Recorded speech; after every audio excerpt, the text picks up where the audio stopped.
Baik, Assalamualaikum warahmatullahi wabarakatuh. Perkenalkan nama saya Torik Pamungkas dengan NPI 14322000075 dari kelas R. Eh, Video pembahasan tentang kewirausahaan kali ini saya akan membawakan judul Lele Hijau, Kolaborasi Budidaya Lele dan Tanaman Hidroponik.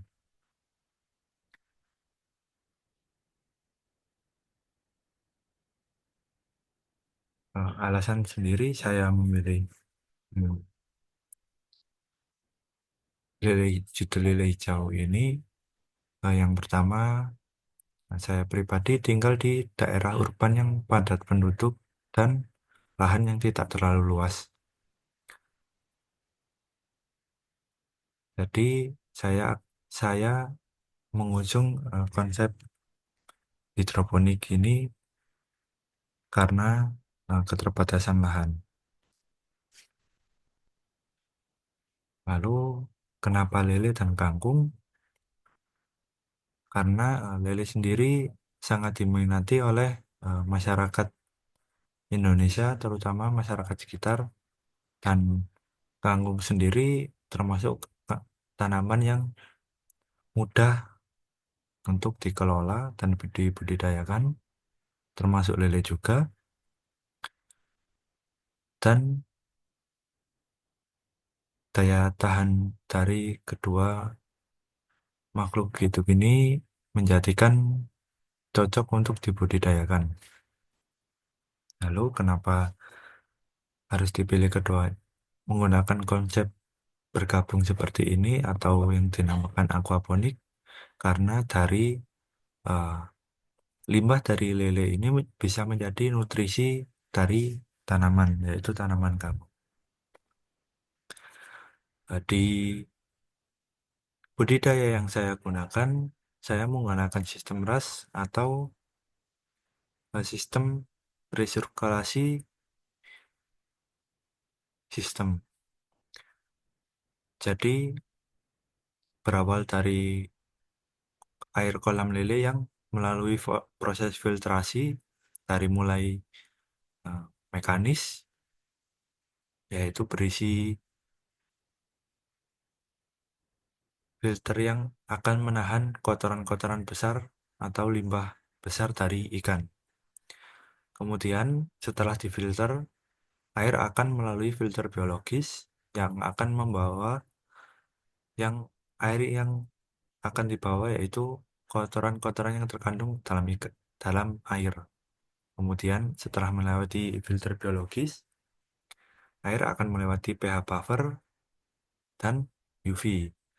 pH buffer sendiri berfungsi untuk menetralisir pH-nya air karena kembali lagi lele sendiri juga membutuhkan kondisi-kondisi tertentu untuk bertahan. Dan UV sendiri mencegah mencegah lumut atau alga karena kolam lelenya itu sendiri terpapar langsung oleh sinar matahari. Jadi dengan adanya UV, harapannya air akan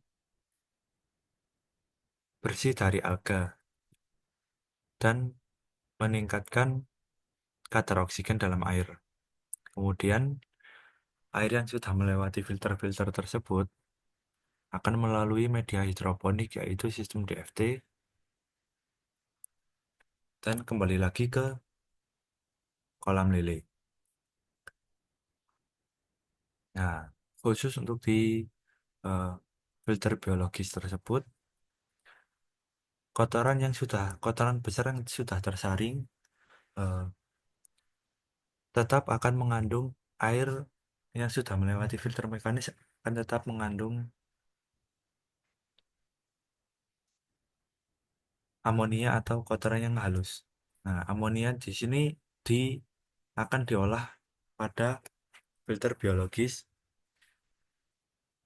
Jadi dari amonium yang terkandung dalam air akan diproses dan akhirnya menjadi nitrat. Nah, nitrat sendiri ini yang akan menjadi nutrisi dalam hidroponik, yaitu kangkung. Untuk sistem DFT sendiri, yaitu singkatan dari Deep Flow Technique. Dari singkatan tersebut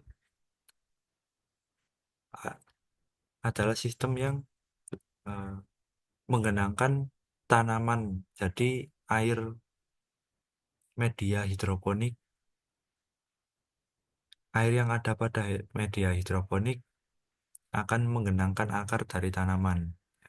Nah, dengan sistem ini harapannya nutrisi yang didapatkan oleh tanaman dari air tersebut dan air tersebut dari sistem filtrasi sebelumnya, nutrisinya akan merata ke tanaman dan bila terjadi mati listrik atau dan sebagainya, eh, tanaman akan tetap tergenang air.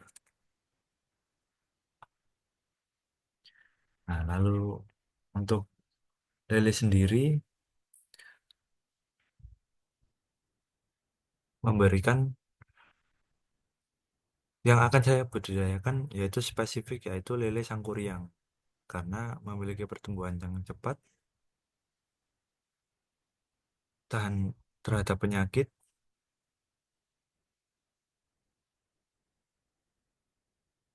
daging yang gurih dan produksi yang tinggi.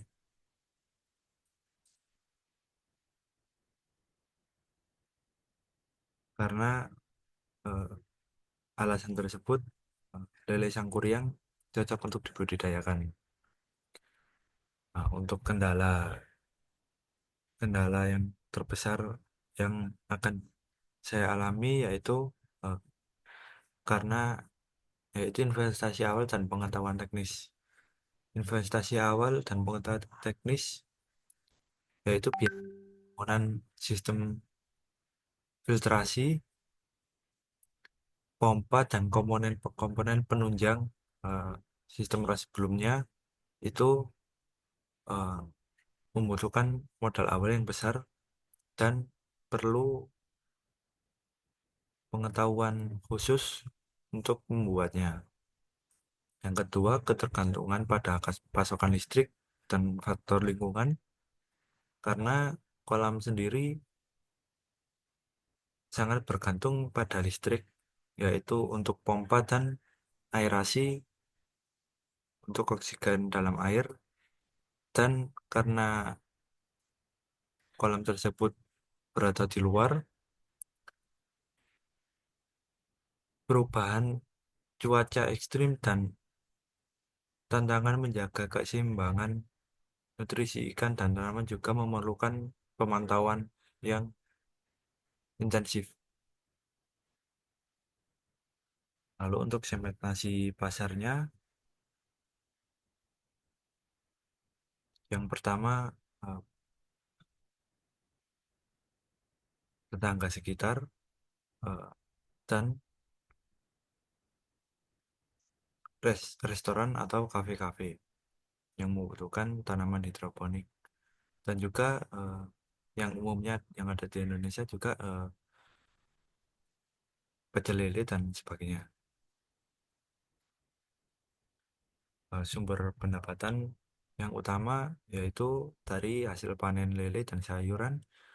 Hasil panen lele dan sayuran ini eh, tergantung siklus dari pembudidayaan. Tapi untuk lele dan sayuran bisa di satu waktu yaitu siklus setiap 3 bulan. Dan juga bisa dari penjualan sistem aquaponik yaitu paket yang terdiri dari set untuk membuat kolam lele dari terpal dan rangka khusus dan hidroponiknya sendiri. Nah, untuk kesimpulannya,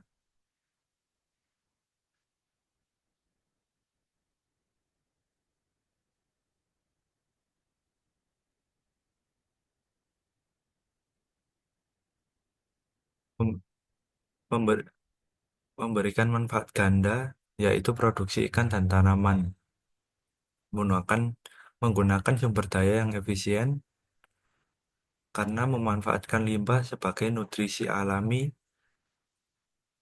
dan dengan adanya filtrasi, air yang kembali ke kolam lebih ramah lingkungan. Dan budidaya ini juga memiliki potensi yang menjanjikan karena memiliki pendapatan dan kendala dalam implementasinya, yaitu modal awal yang besar, pengetahuan khusus, dan eh, pemantauan yang intensif. Baik, eh, sekian dari saya pribadi tentang lele hijau, kolaborasi budidaya lele dan hidroponik. Wassalamualaikum warahmatullahi wabarakatuh.